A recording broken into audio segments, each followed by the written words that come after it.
Hi guys, তোমরা আমাকে কেউ সাপোর্ট করো না, লাইক কমেন্ট শেয়ার করো না, কিছু না। আমি এত কষ্ট করে ভিডিও বানাই, তবুও লাইক কমেন্ট শেয়ার পাই না, সাবস্ক্রাইব পাই না, কিছু না।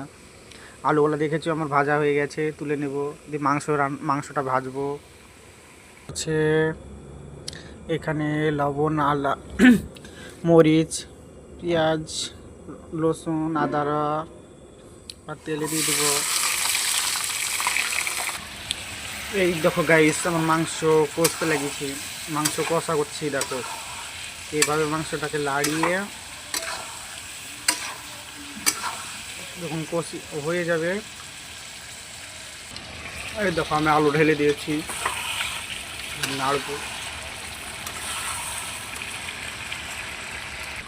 লাস্টে ধনিয়া পাতা দিয়ে দেবো, তাহলে ঠিক হয়ে যাবে।